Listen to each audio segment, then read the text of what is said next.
નમસ્કાર વિદ્યાર્થી મિત્રો, કેમ છો? ફરીથી વિદ્યાકુલ સાથે તમે જોડાઈ ગયા છો. તો વિદ્યાકુલ પર આપ સર્વે વિદ્યાર્થી મિત્રોનું સ્વાગત છે. મિત્રો, ધોરણ 10 અને 12 ના ગુજરાત બોર્ડના પરિણામો જાહેર થઈ ચૂક્યા છે. તો આ પરિણામોને અંતે કેટલાક વિદ્યાર્થીઓએ ખૂબ જ સરસ એવું પરિણામ મેળવ્યું છે. તો પહેલા એ તમામ વિદ્યાર્થીઓને વિદ્યાકુલ તરફથી ખૂબ ખૂબ કોંગ્રેચ્યુલેશન્સ. બીજી એક સરસ વાત કરવા માટે જઈ રહ્યા છીએ કે જે વિદ્યાર્થીઓ કદાચ એકાદ બે વિષય માટે, એકાદ બે માર્ક્સ માટે અથવા તો થોડા માટે રહી ગયા છે, થોડા માટે એ પાસ નથી થઈ ચૂક્યા, તો એમના માટે ધોરણ 10ની પૂરક પરીક્ષાઓને લઈ અને ગુજરાત બોર્ડે આજે એક પરિપત્ર જાહેર કર્યો છે. એ પરિપત્ર વિશે હું તમને અહીંયા થોડીક માહિતી આપવા આવ્યો છું. તો વિદ્યાર્થી મિત્રો, જોઈએ ધોરણ 10ની પૂરક પરીક્ષાને લઈને આવ્યા મોટા સમાચાર, જેમાં ખાસ કરીને પહેલું આપ્યું છે કે 11/5 જે પરિપત્ર કરવામાં આવ્યો છે કે 1, 2 અથવા 3 વિષયમાં જે ધોરણ 10ના વિદ્યાર્થીઓ છે, 1, 2 અથવા 3 વિષયમાં જે પાસ નથી થયેલા, અનુત્તીર્ણ થયેલા છે, એમના માટે થઈ પૂરક પરીક્ષાનું આયોજન બોર્ડ કરવા જઈ રહ્યું છે. એ જે વિદ્યાર્થીઓ આ પરીક્ષા આપવાને લાયક હશે એમની એક યાદી બનાવી અને યાદી જે તે શાળાને મોકલી આપવામાં આવશે. એટલે તમે જે શાળામાંથી બોર્ડની પરીક્ષાનું ફોર્મ ભર્યું હોય ત્યાં એ યાદી મોકલી આપવામાં આવશે અને ત્યાં આચાર્યશ્રી તમારો કોન્ટેક્ટ કરી અને તમને એ પરીક્ષા આપી છે કે નહીં એમની માહિતી પૂછશે. અને જો આપી હોય તો તમારે ત્યાં જઈ એક સાઇન કરી આવવાની છે. પરીક્ષાને લગતી જે કંઈ પણ ફી છે એ ફી ચૂકવી દેવાની છે અને બોર્ડ એ જે આચાર્યશ્રી છે એમની પાસેથી ઓનલાઈન માહિતી મેળવી લેશે અને એ રીતે તમે પરીક્ષા આપી શકશો. ત્યારબાદ આપણે આગળ વાત કરીએ તો જો ખાસ કરીને જે કાંઈ પણ માહિતી છે એ સ્કૂલ એસઆર એટલે સ્કૂલ રેકોર્ડ જે આપવામાં આવશે બોર્ડ દ્વારા, એના દ્વારા જ આ ફોર્મ ભરી શકાશે. વિદ્યાર્થી જાતે કોઈ એપ્લાય કરી શકશે નહીં.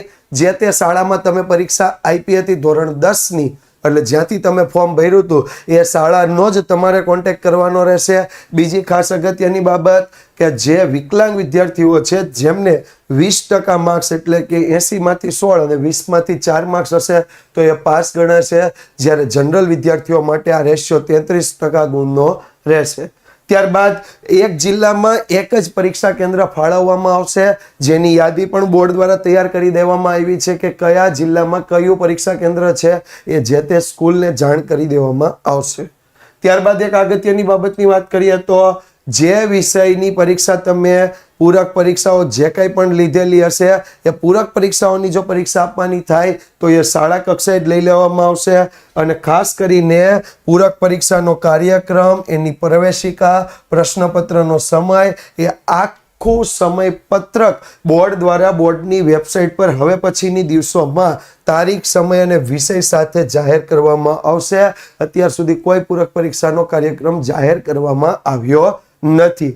ત્યારબાદ જેણે માર્ચ 2024માં પરીક્ષા આપી ન હોય એવા વિદ્યાર્થીઓ પરીક્ષામાં ઉપસ્થિત થઈ શકશે નહીં. એટલે ટૂંકમાં તમે જો માર્ચ 2024માં પરીક્ષા આપી છે એમાં તમે ધોરણ 10માં 1, 2 કે 3 વિષયમાં ફેલ થયેલ છો તો જ તમે જુલાઈની પરીક્ષા આપી શકશો. ડાયરેક્ટ જુલાઈની પરીક્ષા આપી શકશો નહીં.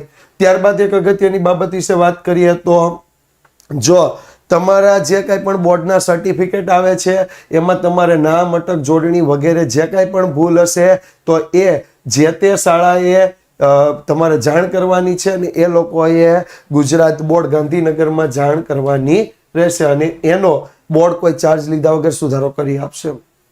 ત્યારબાદ એક ખાસ બાબત આપી છે કે જે વિદ્યાર્થીઓ ગેરહાજર છે એમના વિષયની સામે એવો અને જે વિદ્યાર્થીઓ પહેલેથી પાસ થઈ ગયા છે એમની સામે 100 આપવામાં આવશે.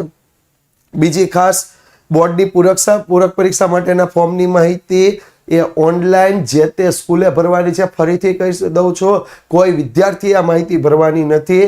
www.gseb.org પર ઓનલાઈન જે તે સ્કૂલ દ્વારા ભરવાની છે. એનું જે અભ્યાસની ફી પણ છે એ પણ સ્કૂલ દ્વારા ઓનલાઈન જ ચૂકવણી કરવાની થશે. ત્યાર પછી જો જે કાંઈ વિષયો છે વિષયોમાં 20માંથી 7 માર્ક્સ અને 80માંથી 26 ગુણ પ્રાપ્ત કરવા જરૂરી છે. એટલે 33 કરતાં વધારે ગુણ હોય તો જ તમે બોર્ડની પરીક્ષામાં પાસ થયેલા ગણાશો. ત્યારબાદ એક અગત્યની 26 કરતા જો ઓછા ગુણ હશે તો તમે પાસ થયેલા ગણાશો નહીં.